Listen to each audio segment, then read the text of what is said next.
존경하는 헌재 재판관님, 박성재 법무부 장관 국회 탄핵소추위원 국회 법사위원장 정청래입니다.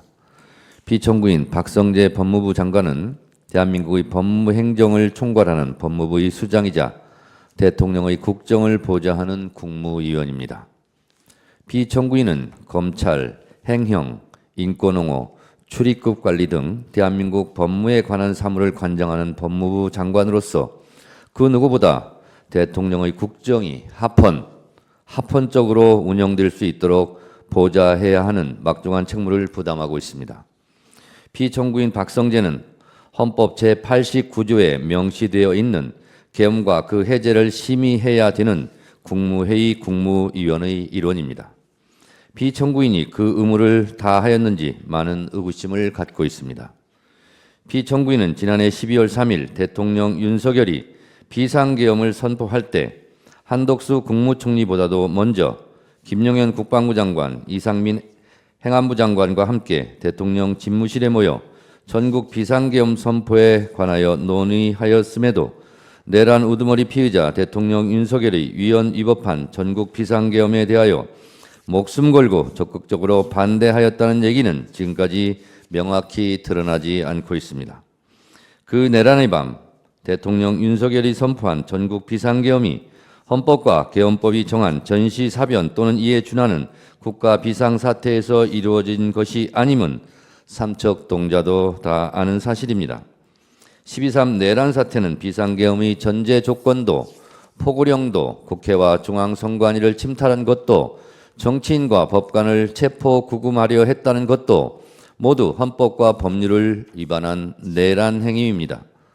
내란 우두머리도 내란 중요 임무 종사자도 내란 부하 수행자도 모두 처벌의 대상입니다. 존경하는 재판관님, 우리나라의 법무행정의 최고 책임자인 피청구인이 대통령 윤석열의 비상계엄을 명확하게 강력하게 반대하지 않고 침묵 방조하거나 헌법 파괴 현장에서 단순히 우려 표명만 했다면 그것은 대통령의 국정을 보좌하는 국무위원으로서 그 책무를 다하지 못한 것을 넘어 우리나라 법무행정의 최고 책임자로서 헌법과 법률을 수호할 의지가 없다는 것을 명백히 보여준 것입니다. 저는 국회 법사위원장으로서 대통령 윤석열의 전국 비상계엄 선포 이후 열린 법사위에서 피청구인이 당시 국무위원 회의에서 어떤 의사표명을 했는지에 대해 묻는 질문에 알 듯 모를 듯 얼버무리는 것을 수차례 목도하였습니다. 심지어 2024년 12월 10일 열린 법사위에서 직접 당시 피청구인이 반대하였는지를 물었음에도 피청구인은 단지 여러 가지 의견, 우려를 전하는 이야기를 했다고 답변하였을 뿐입니다. 피청구인은 전국 비상계엄 선포 당일 저녁 10시 30분경 과천 정부종합청사에서 법무부 긴급회의를 하여 전국 비상계엄에 따른 법무부 차원의 후속 대책을 논의하였다는 의혹도 있었습니다. 이 자리에서 법무부 감찰관은 계엄 지시에 따를 수 없다며 사표를 내기도 했습니다. 여기에 대하여 피청구인은 비상계엄이 해제된 상태인 1월 4일 저녁 7시 30분에 김주현 민정수석, 이상민 행안부 장관, 이완규 법제처장과 함께 삼청동 대통령 안가에 모여 근 1시간가량 비밀회동을 하였습니다. 이 안가 모임에서 어떤 위험한 논의가 있었는지는 정확하게 알려지지 않고 있습니다만 많은 의혹으로 남아 있습니다.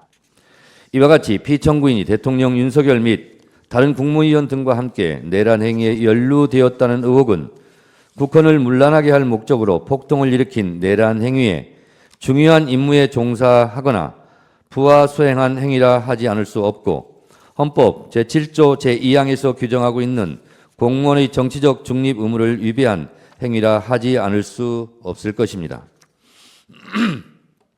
뿐만 아니라 피청구인은 법사위가 2024년 9월 25일 의결을 통해 검찰 특수활동비 사용 내역 관련 자료를 요구하였음에도 검찰의 특수활동비는 재판과 수사에 관한 정보로서 정보공개법 제9조 제1항 제4호에 따라 기밀누설주의에 관한 규정인 국정감사 및 조사에 관한 법률 제14조 제1항에 따라 비공개한다고 서면으로 답변하였습니다. 이는 국회 등에서 요구한 증언이나 서류 제출 요구에 대해서는 거부 불가 원칙을 규정한 국회 증언감정법을 명백히 어긴 것입니다.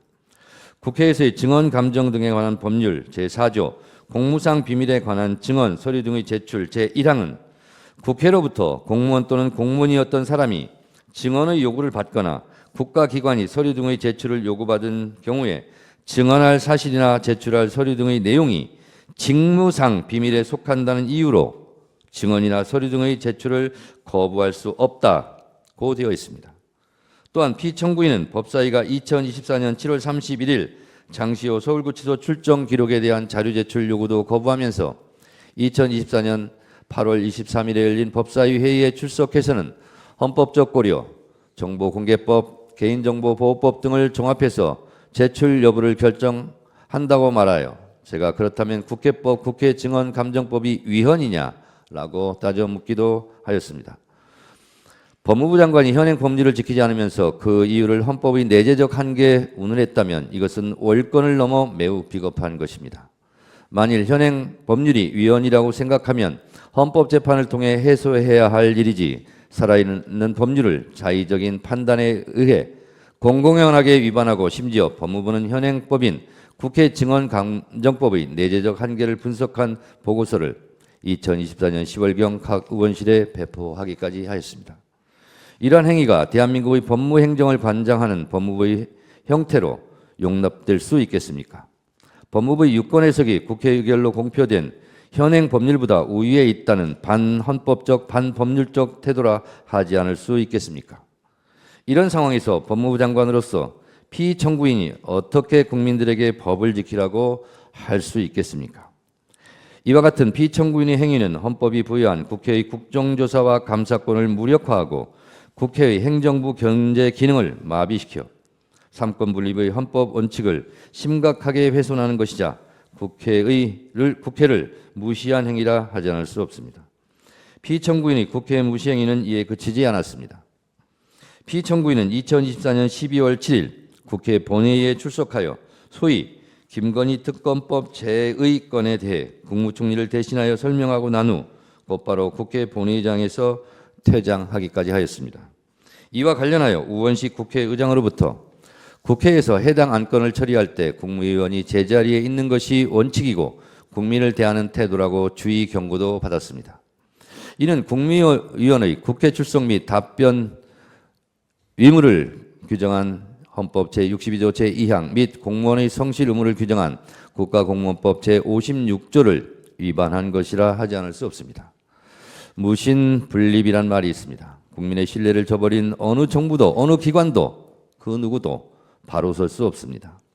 피청구인이 대통령 윤석열의 내란 행위에 관여한 행위, 국회의 자료 제출 요구에 정당한 이유 없이 거부한 행위, 국회를 무시하고 본회의장에서 퇴장한 행위는 피청구인에게 헌법과 법률을 수호할 의지가 없음을 명백히 보여주는 것일 뿐만 아니라 국민의 신뢰를 저버린 행위로 그 법 위반 정도가 중대하다고 하지 않을 수 없습니다. 존경하는 헌법재판소 재판관님, 대한민국은 12.3 내란 사태 이후 전 국민이 불안과 공포, 혼란 속에 내란성 스트레스로 몸살을 앓고 있습니다. 국론은 분열되고 곳곳에서 헌법과 법률이 공격받고 있고 서부지법 폭동에 이어 헌법수호의 최후의 보루인 이곳 헌법재판소마저 테러의 위험에 노출되어 있습니다. 나라가 위태롭습니다. 하루빨리 이 혼란을 끝내주시기 바랍니다. 대한민국 헌정 질서 유지를 위해 피청구인 박성재를 파면해 주시기 바랍니다. 현명한 판결을 기대합니다. 끝까지 경청해 주셔서 감사합니다.